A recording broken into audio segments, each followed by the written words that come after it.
各位网友，大家好，今天是2021年7月22号，星期四，欢迎大家参加王健每日观察直播2的节目。我们今天有2个主题，第一个是洪水冲击中原，习近平到了西藏啊。那么刚才网友说西藏地势高啊，这有道理啊。那么郑州水灾真正的惨状尚未揭示啊，我们今天讲讲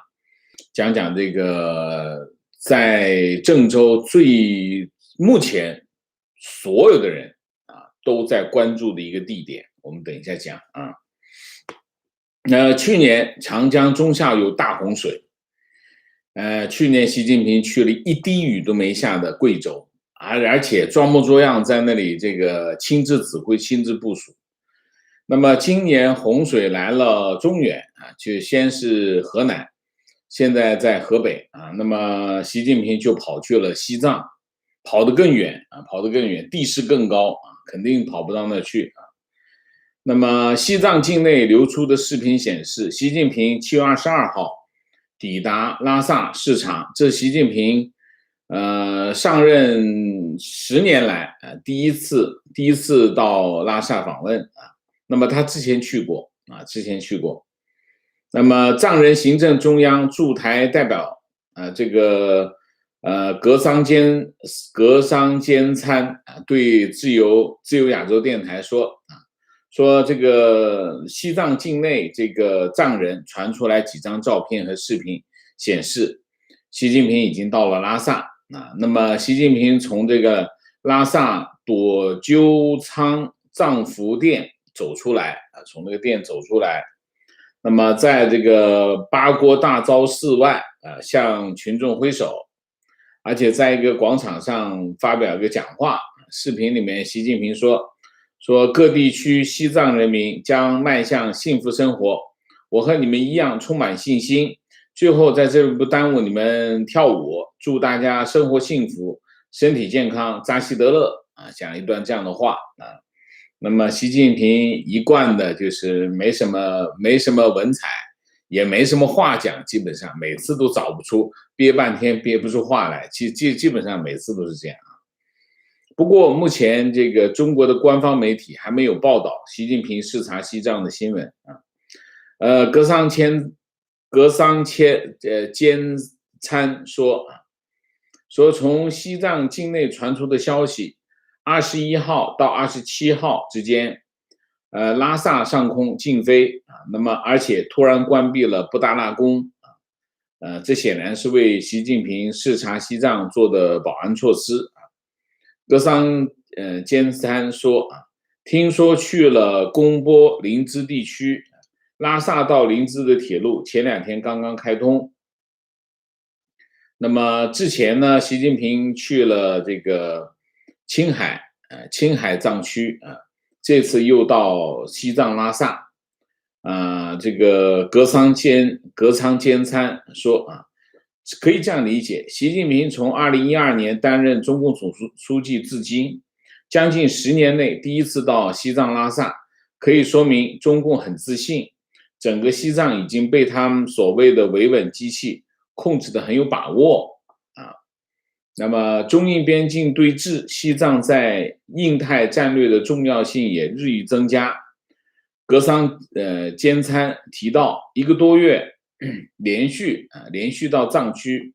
说明中共认为西藏问题、新疆问题等少数民族问题已经成为现在急需解决的问题啊。那么格桑坚参强调需要关注的是，习近平肯定会建这个部队有武警和解放军那么里面会透露出来的信息是什么？那么中印之间对峙包括美国的印太战略凸显了西藏问题的重要性。那么新华社报道，习近平是6月7号到9号在青海3天调研，就是在中共百年党庆前去了青海那么由青海省委书记王建军、省长信长星陪同先后去了西宁、海北海北藏族自治州进行视察。习近平提到青海是稳疆固藏的战略要地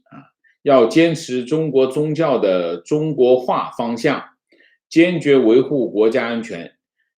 目的是强化这个少数民族那么，习近平在2011年，也就是他上台之前一年，7月17号是以这个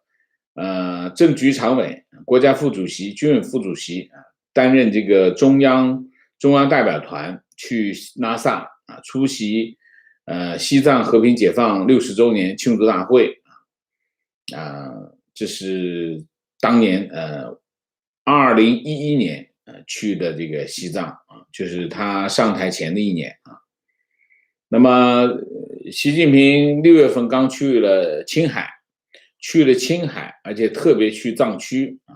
然后这次又去西藏，2次都去藏区那么相对于新疆和香港给中国带来的挑战而言，目前西藏问题肯定不是习近平在整个他的面对的这个问题当中的重中之重当然这是习近平的风格习近平的风格就是遇着问题绕着走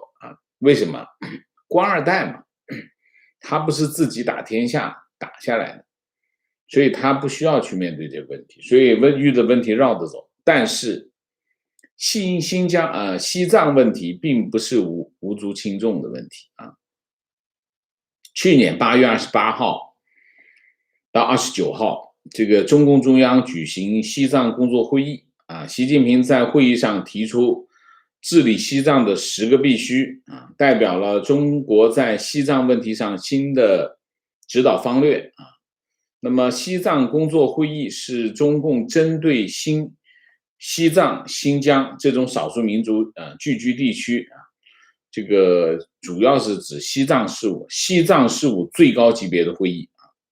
那么通常是每5年举行一次，那么也就是说5年制定一个方略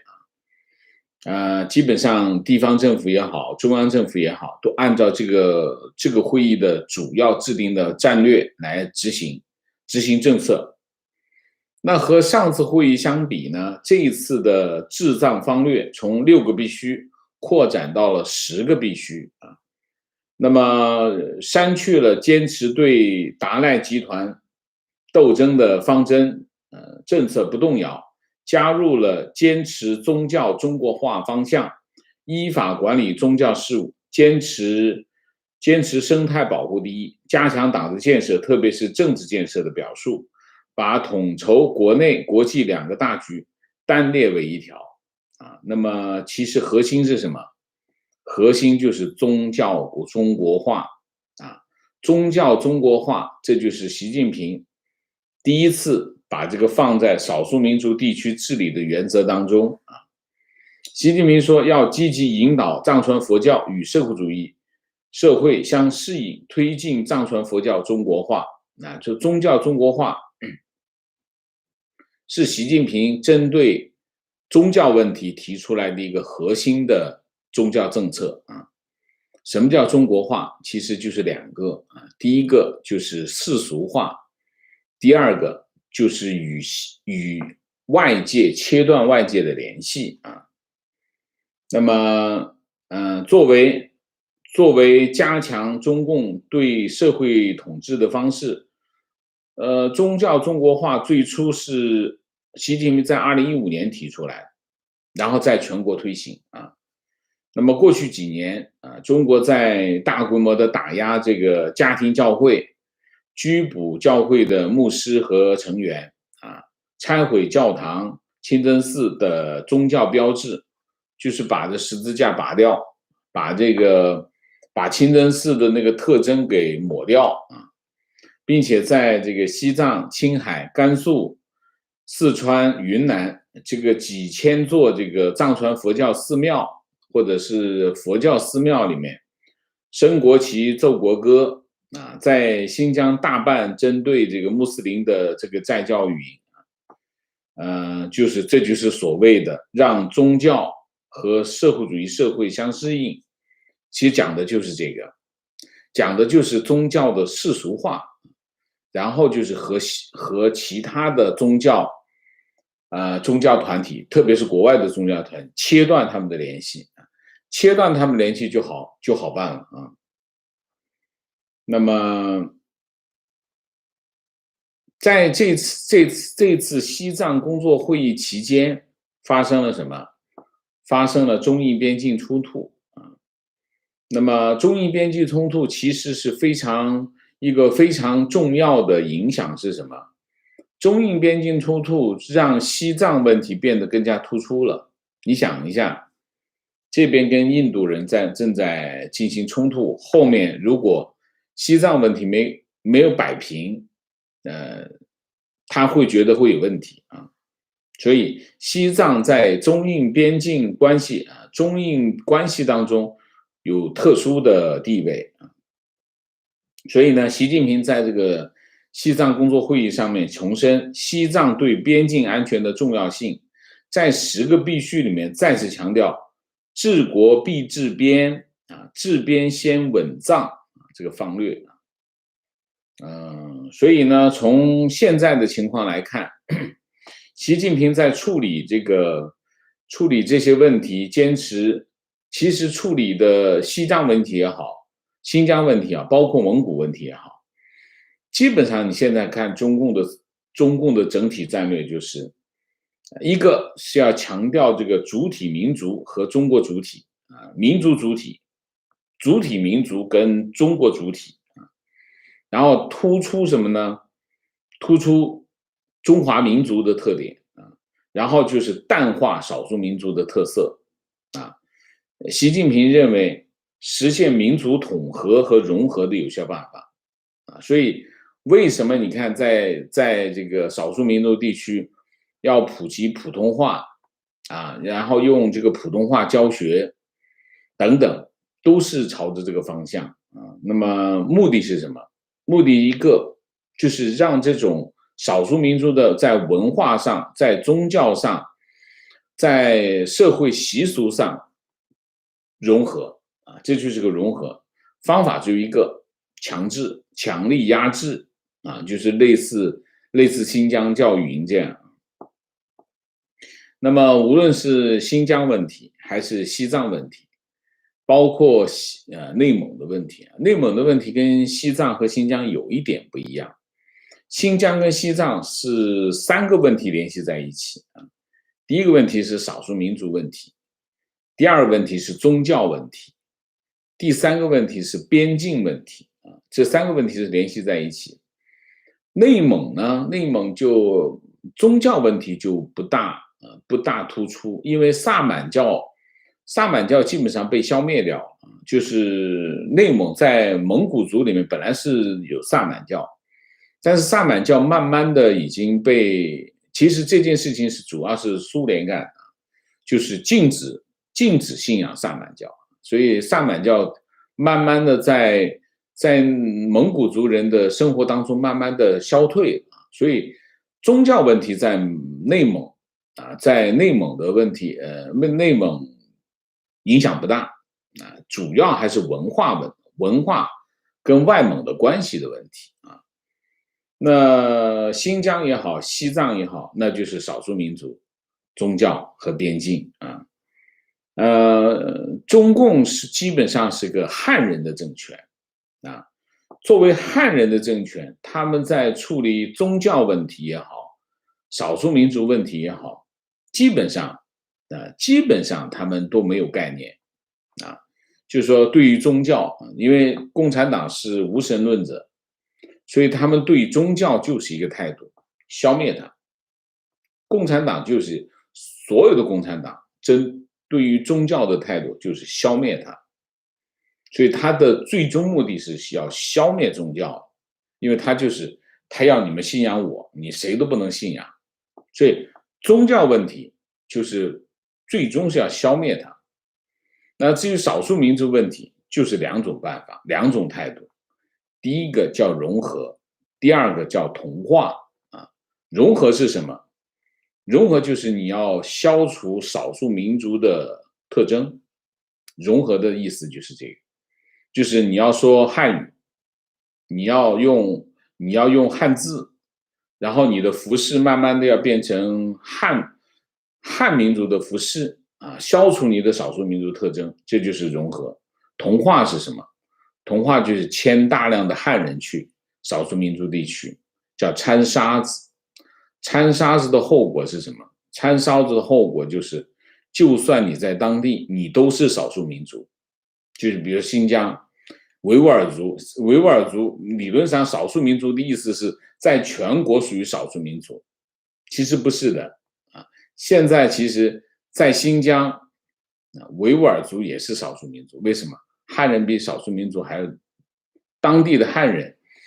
比维族人还要多，所以就是用这种方式来对待他们。所以实际上这是我们可以从更高的层次上来说啊，这是系统性的对一种文化和一种人种的消灭啊，这是系统性的。中共是在系统性的消灭所有的少数民族，消灭所有少数民族的文化，消灭所有的宗教。其实他一直在干这种事情啊，没有停过，从建政到现在从来没有停过。所以你说在新疆发生的事情也好，在西藏发生的事情也好，包括在内蒙发生的事情也好，一点都不意外啊，一点都不意外。好吧，那我们今天就把这个习近平去西藏，我们讲一下。从核心的问题来看啊，那么中共在西藏的问题上，基本上和中共在西藏和新疆和内蒙采取的3种不同的策略啊。新疆的策略是什么？新疆的策略不听话就关起来啊，原因是什么？原因是新疆和西方的关系和中东西方的关系最密切，这个是一块啊，这是一块，所以他在新疆采取最严厉、最残暴的手段，就直接把它关起来啊，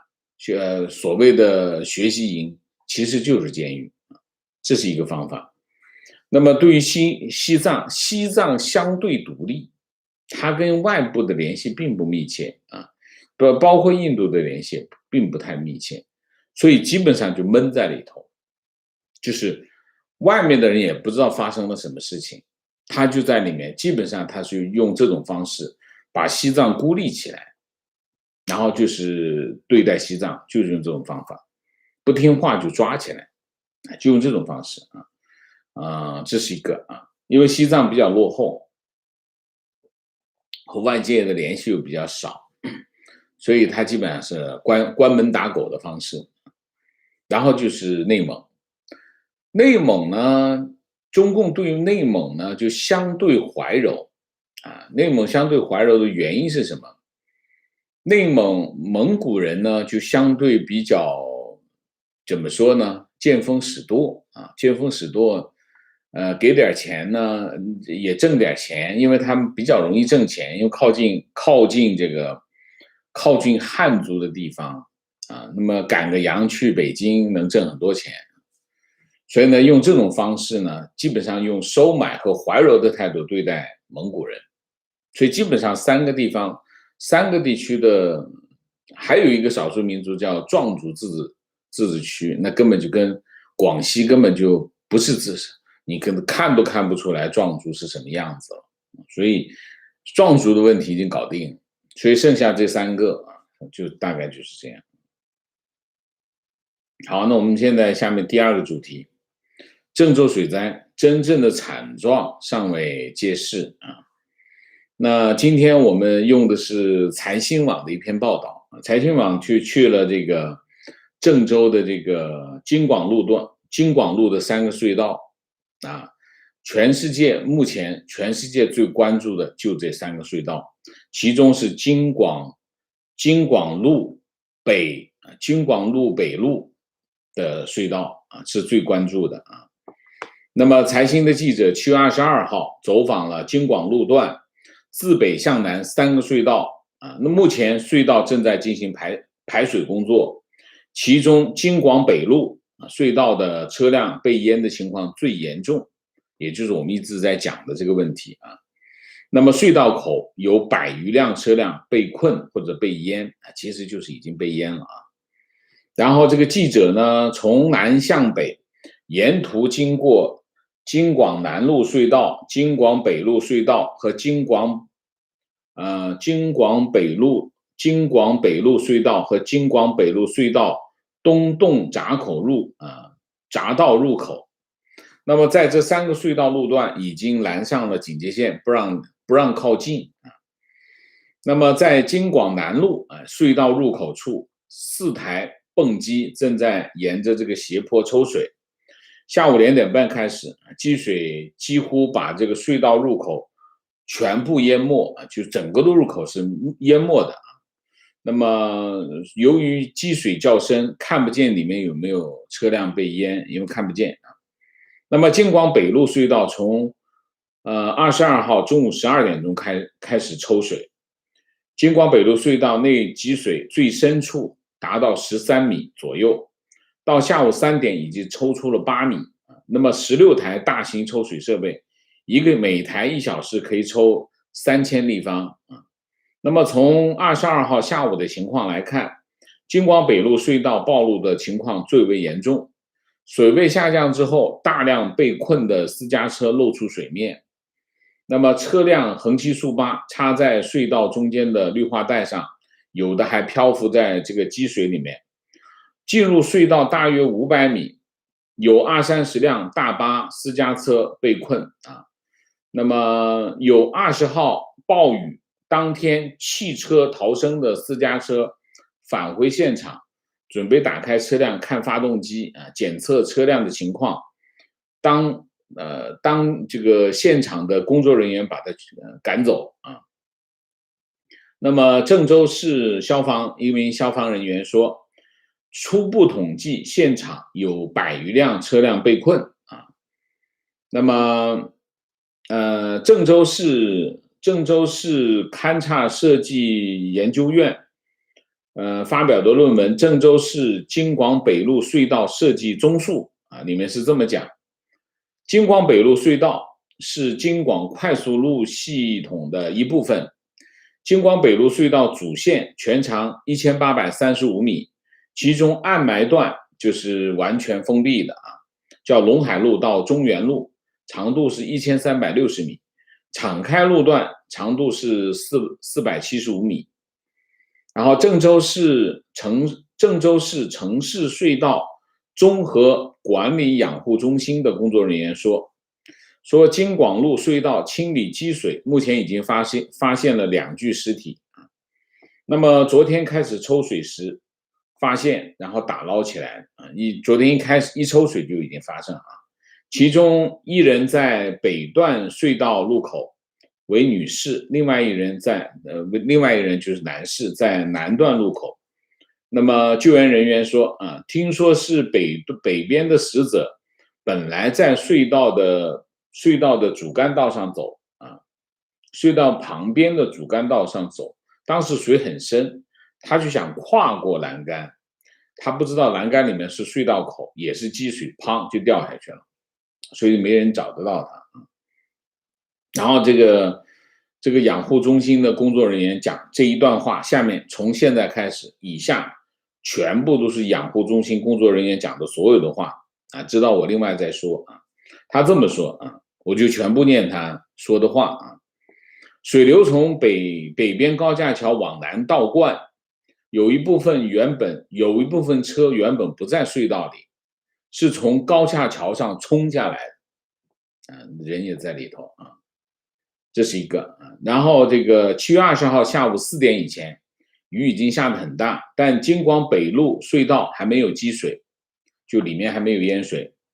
从发现隧道有积水到隧道灌满水灌满，他们用这个灌满的北方人其实就是淹没，整体淹没从发现隧道开始积水到隧道整体被淹没，推算大概就1-2分钟大家想一下，这是多少水？这就是应该是泄洪冲过来，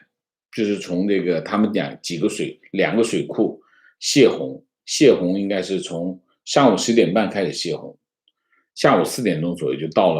了郑州这边啊，应该是这样，我估计是这样，不知道是不是我怀疑是这样。积水如此之快，是水从高架桥、陇海路等多个方向往中间倒灌。那么大的雨，一旦积水之后，高架桥主干道上所有的水往低处流，只能到隧道里。啊，这是一段啊。然后他说，接到防汛通知之后，20号安排防汛工作，从20号上午6点，在南三环和京广路防汛，采取了道路改制。他一直在讲道路改制，可是文章里面没有讲过道路改制是改变的改，制是制度的制啊，不知道讲的是什么啊。和现场人员值守等措施，一直工作到现在，中间总共睡了不到5个小时。你要问我具体的预警时间点，我真的说不好。我现在的状态没办法给出准确的答案。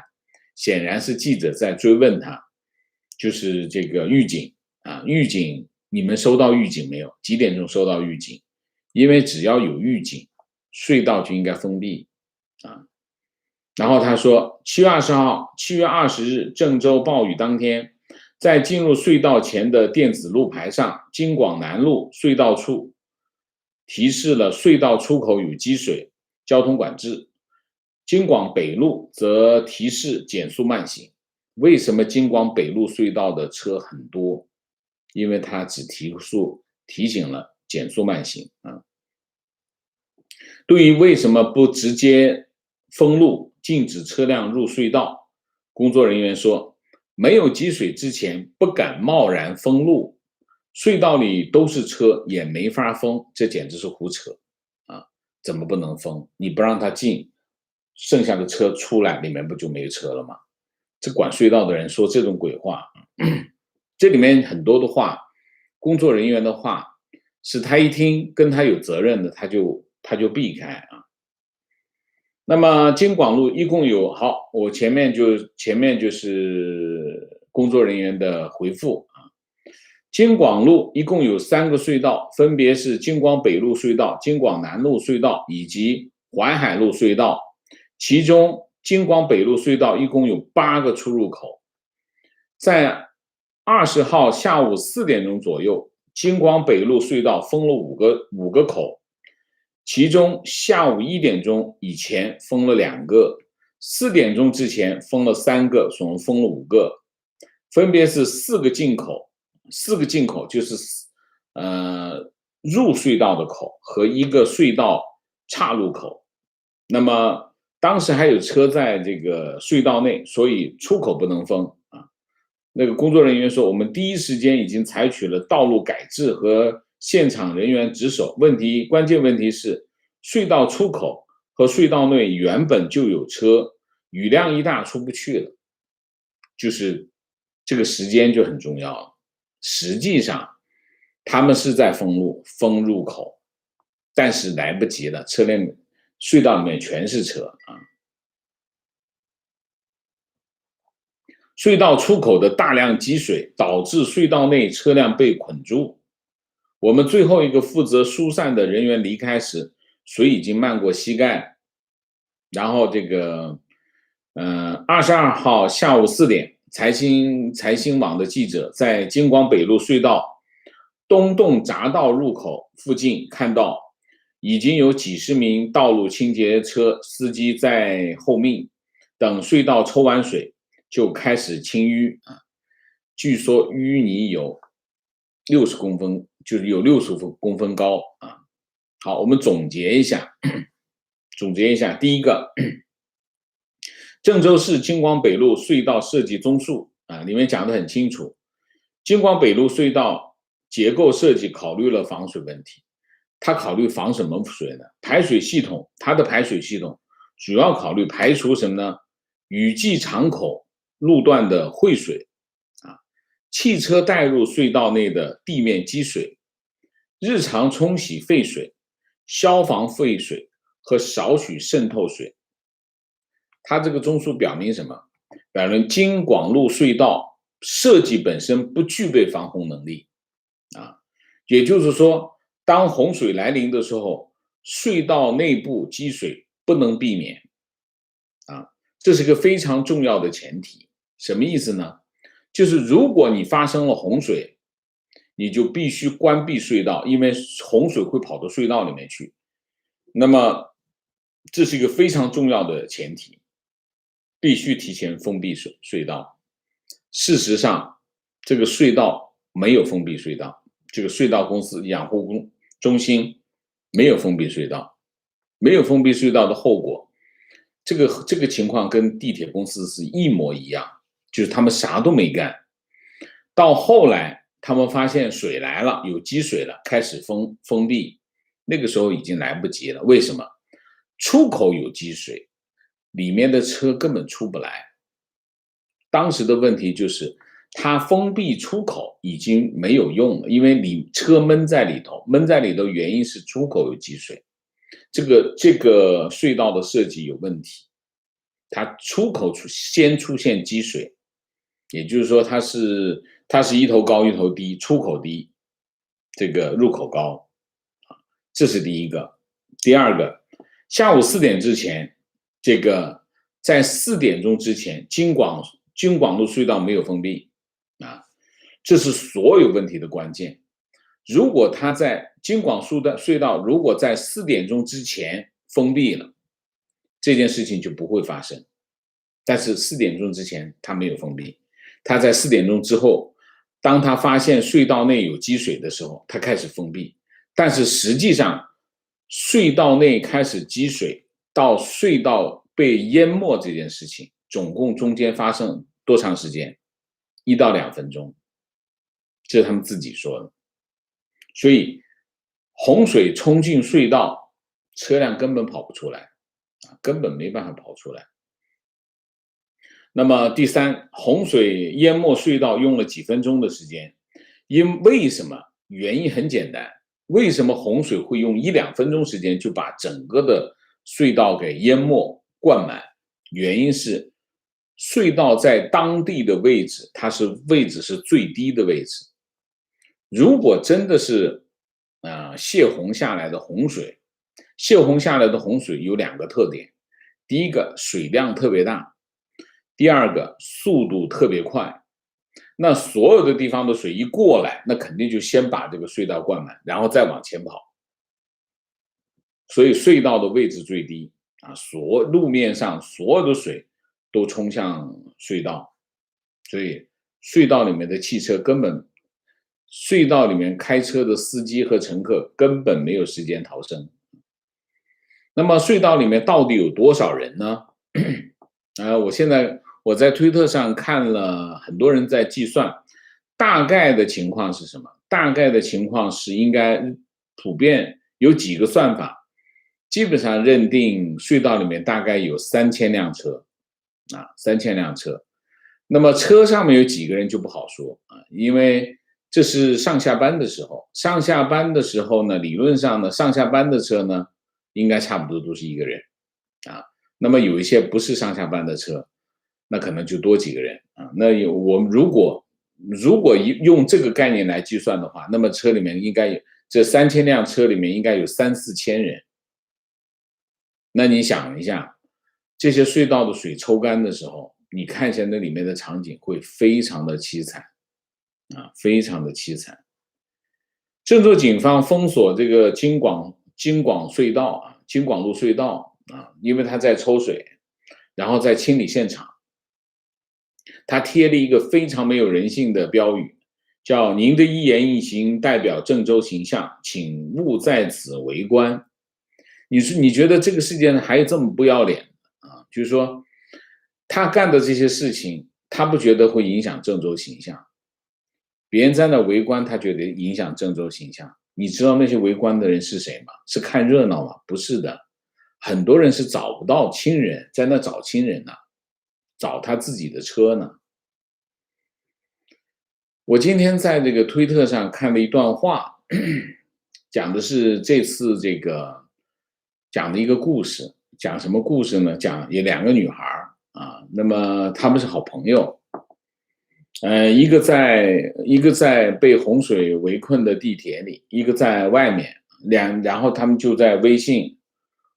这个通信，因为闷在地铁里的那个女孩很害怕，那很担心，怕自己出不来，然后就这个另外一个女孩呢就劝慰安慰她。地铁里的女孩说：“我把钱转给你吧，我可能再也用不到了。”多悲惨的话。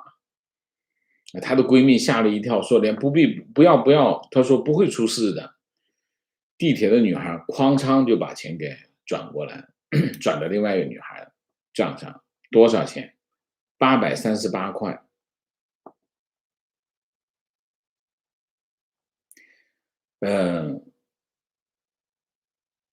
你想一下，2个女孩子那么跑到这个郑州去打工挣钱谋生她账上的钱只有838块，她在地铁里不知道她能不能出来。我觉得这是非常非常悲惨的一件事情然后她把她剩下的所有的钱全部转给了她的最好的朋友，最信任的朋友。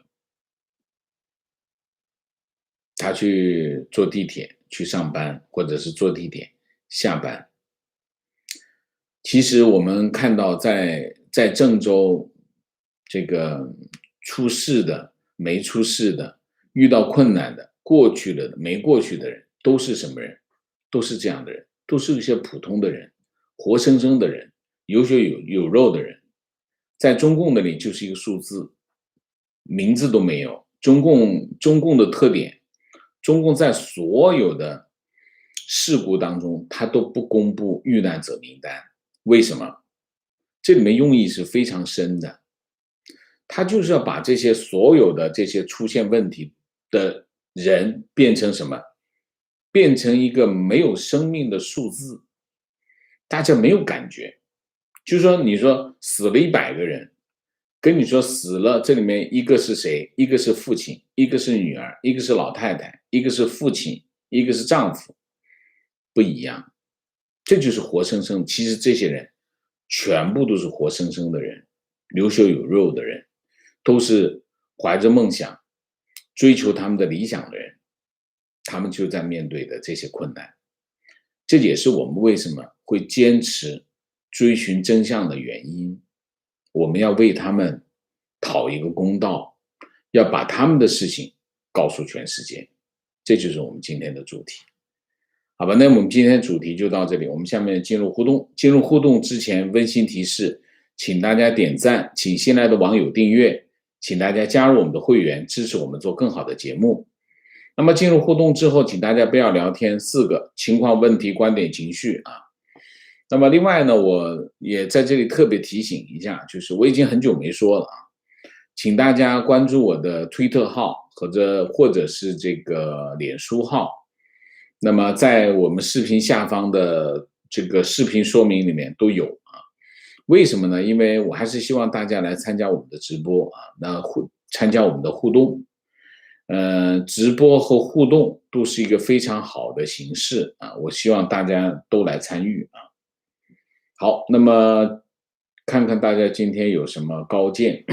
明谢 HJ1985，谢谢。遥望者，谢谢王老师好，佩服王老师作为自媒体人专业公正的精神，希望王老师保重身体，保护好腰部。请喝咖啡，谢谢。Rainy Mac， 谢谢。Mike 猪，谢谢。曲优，谢谢。James 王，谢谢。情况，习近平应该还来了成都，不知道干什么。高层建筑从20楼开始，每层2个警察和特警，还封了部分道路那是肯定那应该是先飞到成都，然后从成都再飞到拉萨，可能是先在成都待2天吧观点，宗教中国化就是让西藏喇嘛宣誓效忠共产党，在布达拉宫广场举行升旗仪式。河南开封大相国寺在大雄宝殿的广场举行升旗仪式。观点：连发5次红色预警，依然没有停工停学，地铁依然运行，无所谓是不是5000年一遇的降雨，都摆脱不了人祸的责任。5公里的隧道，成百上千的车辆，几千条人命，没有任何报道，还在大灾之后一味的只有正能量，人的生命在党的宣传里完全没有任何尊严。一边批评德国100多人的水灾遇难者与德国政府脱不了干系，一边完全没有任何透明度的水灾报道，奴隶主越来越不把奴隶当奴隶了。观点：郑州水灾其中一个重要性，就是又一次让海内外都看清楚中共是如何泯灭人性。拖延瞒报，谁要是还为 COVID 辩护，拒绝联合国的溯源调查，就可以把郑州水灾拍到他们脸上，非常对，非常好。观点：2分钟淹掉隧道是养护人员的说法，不能排除养护人员想强化水灾的迫切性来卸责。如果能够拿到当时的卫星图像，就能清楚地看到、了解整个洪灾发生的过程和原因，只是不知道谁会提供。有可能啊，2分钟有可能，2分钟淹没有可能是夸张，但是我相信应该是在非常短的时间之内。这里有2个问题，第一个问题，其实有视频能看到，我们在推特上看到过一段视频，就是所有的车都停在那里，为什么？因为前面积水过不去，后面呢也有车啊，大概的情况是这样。所以呢，时间的长短，我不觉得当时的情况他们有逃生的空间啊。就说你说2分钟有点夸张，那么5分钟、10分钟，5分钟、10分钟来说也不能够就是这个时间长度也不够他们逃生的啊。有消息说该隧道长4公里长，应该是4.3公里啊。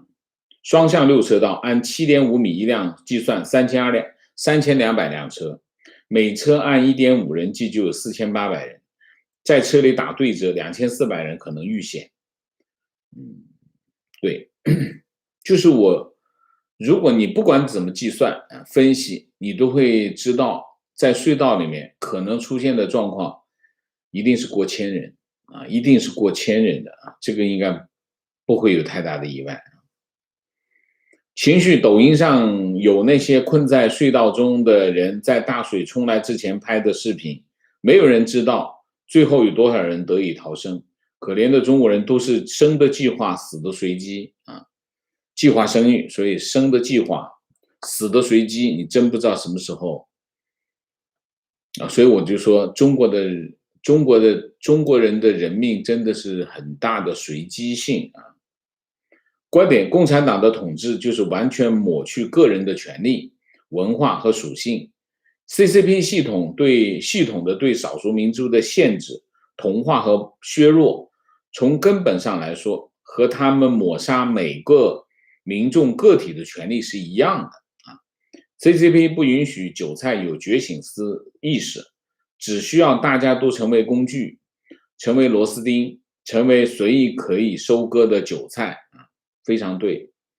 我们以前就是要学习啊，我们从小就要求啊，做一块砖，做一块瓦，做一个螺丝钉啊，螺丝钉精神。以前雷锋精神，雷锋精神是什么？就是螺丝钉精神啊。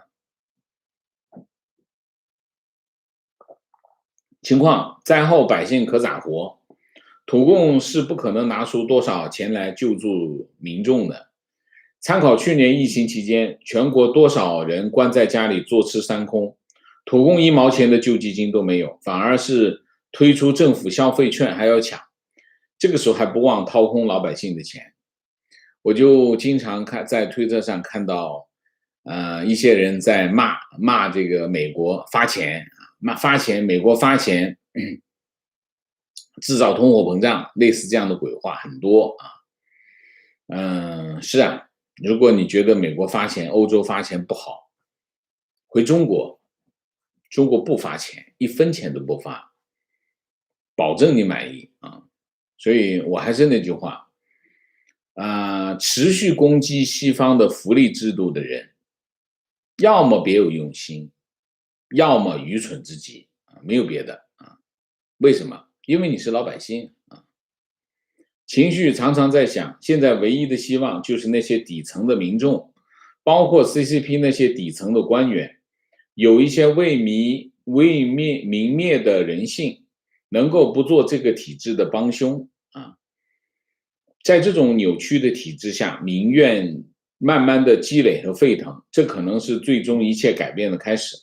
当然，我也会悲观的预见，在几个星期之后，大家又开始闭口不谈，开始集体选择失忆总是会有人明白的经过一次，每次经过一场这样的事件，总是会有人理解明白的观点：强台风烟花今天擦过北台湾，周末即将到达长三角，请长三角的朋友备好食物，特别是面包、方便面，以免停电。高架桥和如果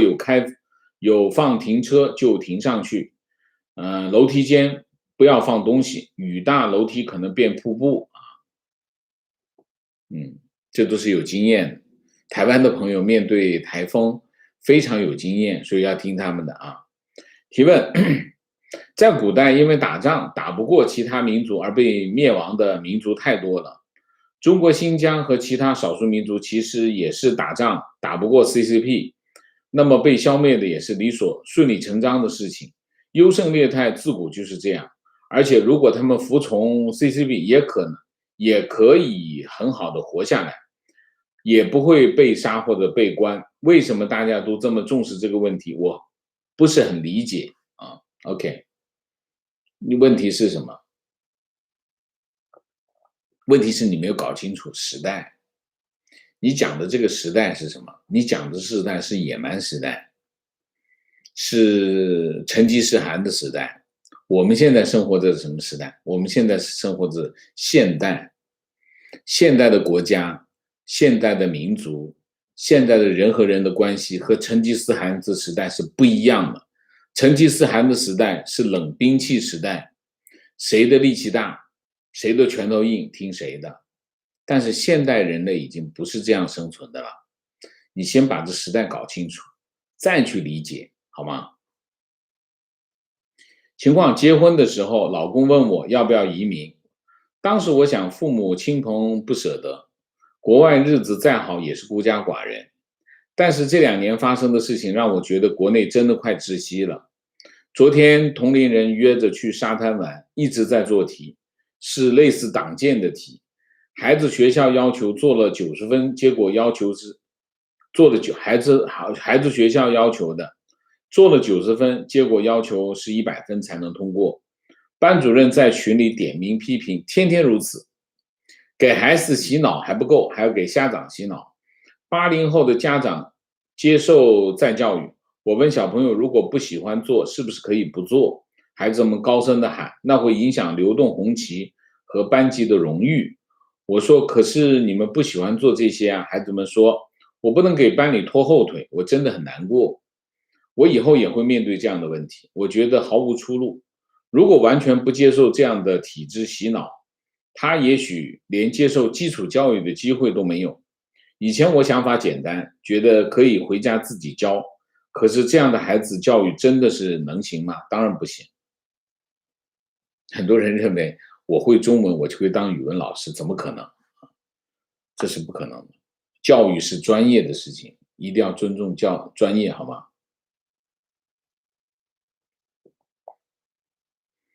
我不觉得我们能够教超过1年级的学生这一点我觉得没有疑问。基础教育、专业教育都要去学校，教育是个专业不是家长可以做的事情，想清楚观点：从武汉疫情的事情处理上，有许多分析的人得出相同的结论，把武汉的那次疫情发生地改在中共治下的任何一个城市，最后操作结果会是一模一样。基本顺序是封口、对外维稳、统一口径、任何人不能发出未经审核的疫情信息，然后用自己掌握的话语权强力洗白，变相宣传某党在疫情中的中流砥柱作用，最后在某党的强力领导下，万众一心战胜疫情。基本上是这样啊。观点：隧道内的监控看得一清二楚，只是怕是永远看不到，语言变得无力，剩下的只有愤怒和失望。一定是这样，隧道里面有无数个摄像头，如果要知道隧道里面发生了什么，只要把监控录像调出来就可以知道当时正在发生什么事情。会不会公布？当然不会共产党就是这样。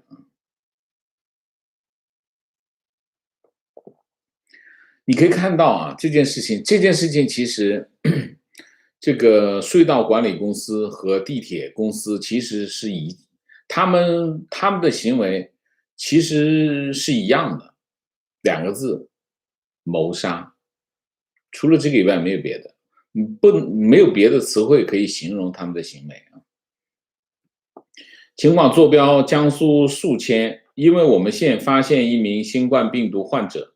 结果整个县进行交通管制，各社区都在组织排队进行核酸检测，很多人甚至排队到凌晨，可见疫苗屁用都没有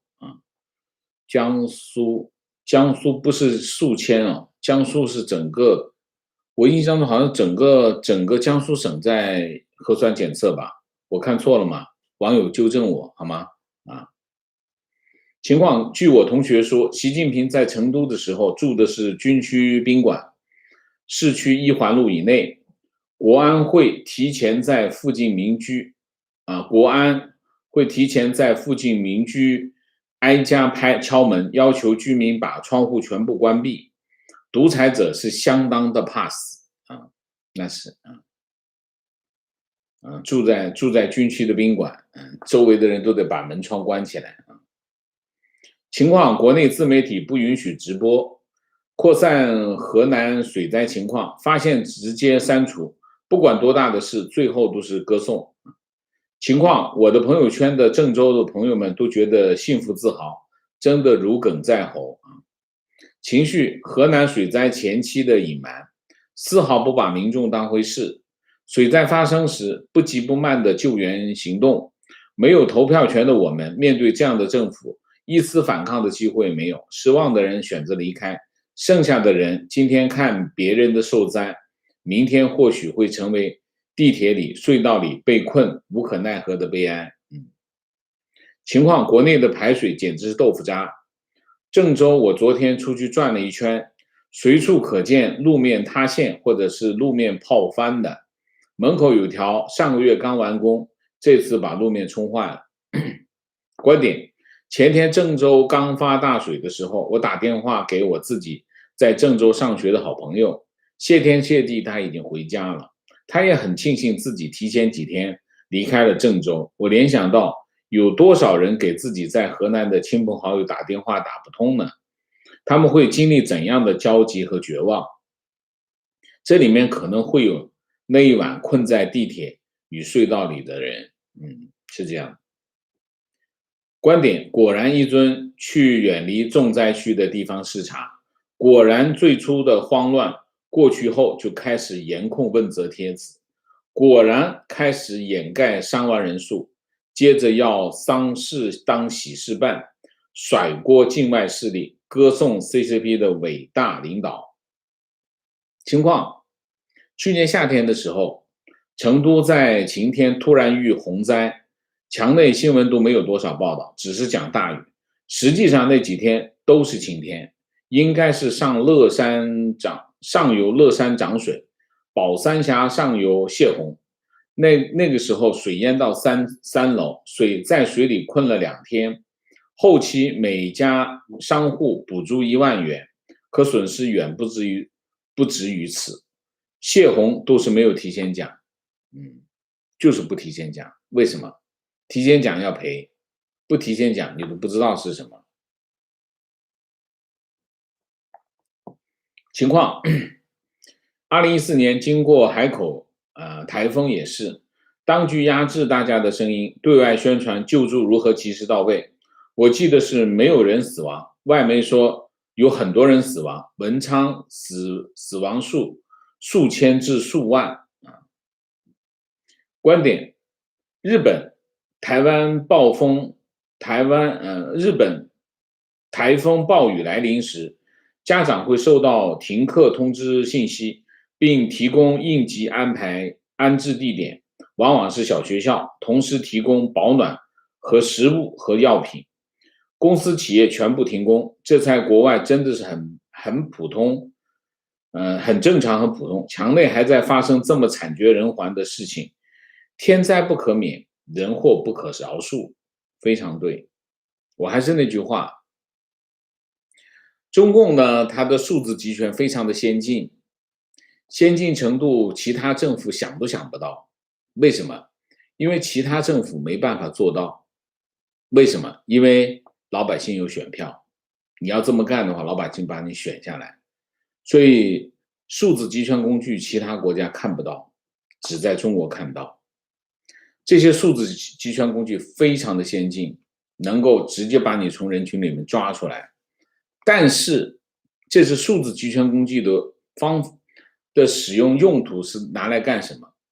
拿来对付你的，从来不是拿来救助你的。所以你可以看到，他从来不会通知你什么，你从来不会我在国内的时候，从来没有收到过政府给我们发什么紧急通知啊，这些没有啊。那么但是他会知道你在哪里，他知道你打了什么电话，你干了些什么，他很清楚啊。所以不要在我们面前骄傲的展示你的方便，其实那是什么？那是数字集权工具的庄脚啊。情况坐标江苏，直到现在，墙内绝大多数人都不知道偷偷泄洪这件事，估计会永久封锁，包括京广隧道内部真相更不用说，稍微有点醒着的中国人都应该可想而知。每当遇到一些掩盖不住的丑事的时候，各种媒体不是转移注意力，就是播报一些无足轻重的美化 CCP 的狗屁破事，然后就在大家都关心灾区情况和南京疫情的时候，还不忘天天手机短信宣传，一会儿共产党这样，一会儿防诈骗什么的，这已经给一个正常人的生活带来很多的困扰。观点：高度集权，想统计死者名单不费吹灰之力，如果不能公布，只能说明他的丑恶用心，不敢面对群众的职责，不敢面对事实，每每如此，对 CCP 的绝望真的想发怒都发不起来，真的从心里的无力啊。情况：中国远洋集团有个清华土木工程专业的人，因为就郑州水灾发表不当言论被开除了。反正墙内是没人敢说泄洪啊，泄洪他自己公布的呀，泄洪这件事情他自己公布的呀，10点半20号上午10点半泄洪这件事，而且另外2个水库，一个是溃坝，一个是泄洪，这是为什么？这个你看郑州市区里面的那个洪水跟内涝是有区别的啊。内涝是下雨下雨水慢慢的涨起来，内涝它是慢慢涨起来，洪水是什么？洪水是冲过来的，为什么？因为你泄洪嘛，所以它速度非常快。所以你可以看很多视频，看到在郑州的那个街道上，因为街道的地势最低，所以洪水就沿着街道往前跑，而且街道平坦，非常的平坦，所以洪水的速度非常的快，很多人就在洪水里被冲走。所以你可以看到，为什么说我们讲郑州发生的水是洪水，来自水库泄洪的洪水，原因就在这里。它跟内涝不一样，你说你下5000年一遇的暴雨也不会有这样的水流速度。观点：平地下再大的雨也不会有湍急的洪流，洪水一定是从高处下来。墙内好多人连这点逻辑都没有，实在无语啊！情况20号，王家坝水库又泄洪，12孔全开，安徽又要泡水了。安徽应该每个人发钱，对不对？但是当然不会了啊！共产党怎么会给老百姓发钱？情况看到一则消息说，苹果手机有个功能是紧急情况预警，根据所在地及时收到预警信息，但是国内的苹果手机没有这项功能。观点：因为科技进步，美国都及时发送龙卷风警报，台湾甚至在尝试地震发生前几秒钟快速传递短信警报。依照中国科技实力，应该可以做到全面及时的警报系统。没有人做，我不相信他会做我不相信他会做。为什么？国非你国，原因就是国非你国啊。情况：我老家郑州，刚才朋友圈发了质疑那个贴在京广隧道入口旁的横幅，竟然发出形象而不是真相，即您的一言一行都代表着郑州形象，请勿在此围观。我一个朋友竟然评论道：都这个时候了，我发这种朋友圈是负能量，因为他家小区还在淹水。我看到这样的评论，真是感觉到不寒而栗啊！是啊，情绪在大陆而言，全系统各阶层，从官员到警察、城管、军队，扮演着各自的角色，有的是牧羊犬，有的就是小羊。唯一一个相同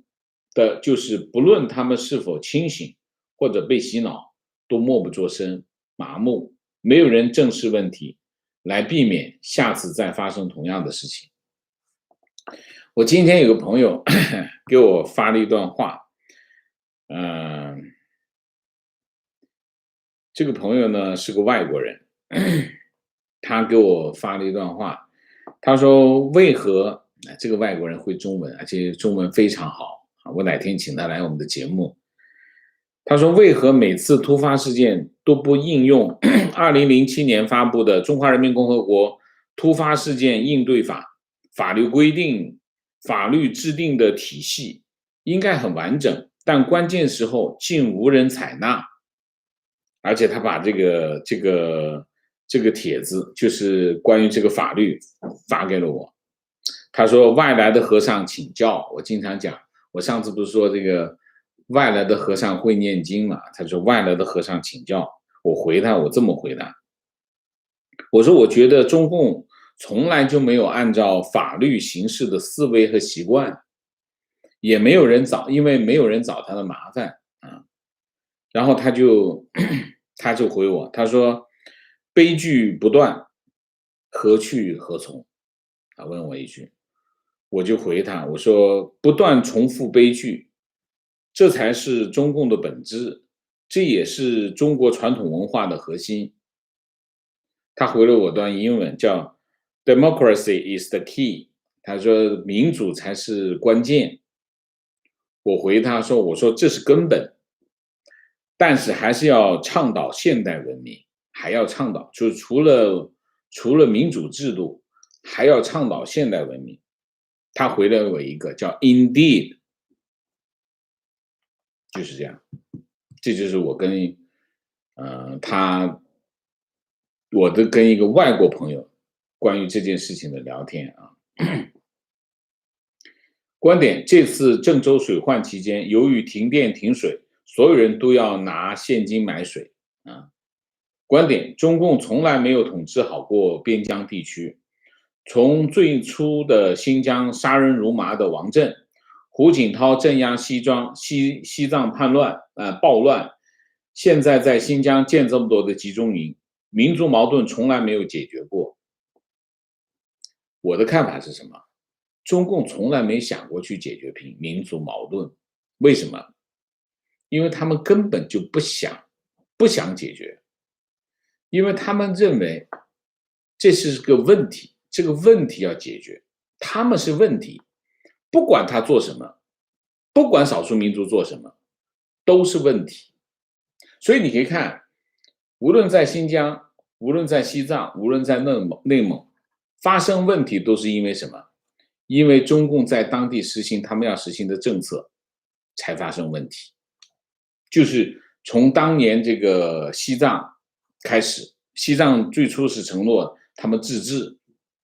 地方政府完全保留，到后来就对它进行改造，所以西藏后来反抗。反抗的原因是他又来叫什么？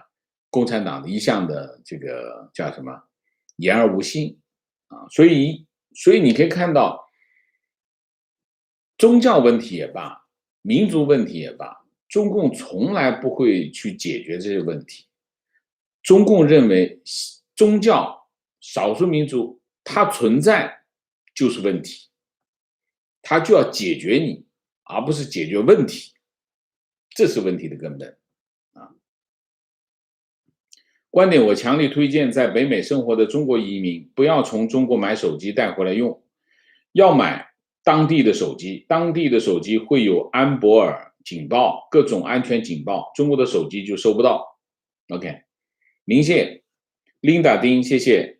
Will 谭，谢谢王先生，你的发声是黑暗里的一道光，请一定要多保重，坚持下去，谢谢。晴晴，谢谢。Three Yellow， 谢谢。Ken Fang， 谢谢。